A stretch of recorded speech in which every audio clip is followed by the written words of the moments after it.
Here's kind of an interesting situation. The homeowner wanted these flush with the stone out here.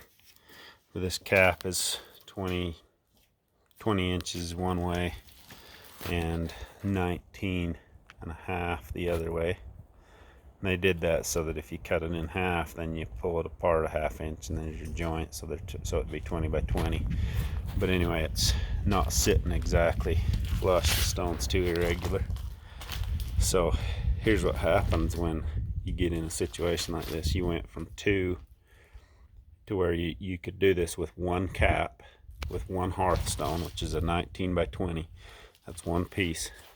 Now I go from 1 to 4 pieces, just because this 1 inch here isn't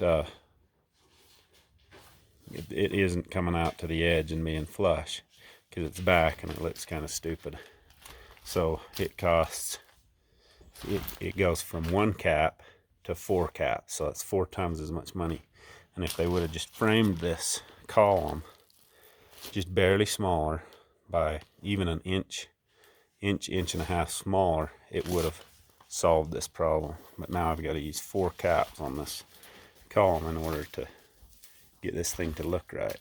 So whenever you're framing these, make sure that you calculate. You've got, say, a 1/2 inch overhang, then you got 1.5 inches of stone, and then you got a 1/2 inch of sheeting. So make sure that you're framing these the proper size, and it'll save you from buying way more caps than you need. And these look better cut in like this. You can do it in 2 pieces, but when I have to do it in 4, there's going to be another joint right here. So the joints are the weak spot, and because the water penetrates in there and freezes. So that's the reasons why it's worth it to frame it just barely smaller. It's not enough to notice any difference as far as looking too small. But anyway, it's a tip there on the next time they do these.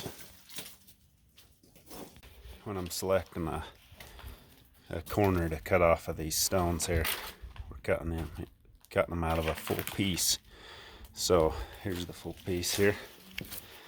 A lot of times these pieces they vary. So we've got about 1.5 inches, a little less. Got 1 5/8 inches. And then down here we've got 1 7/8 inches. So I always pick the beefiest edge.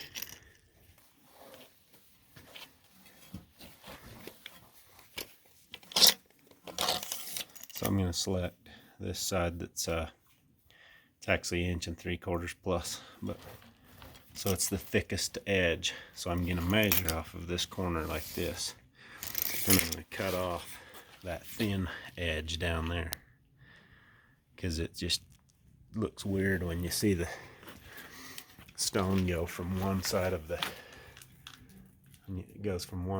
cap to the other side, and it just goes thinner and thinner along the edge. So if you just get the thickest part, then it looks a little better.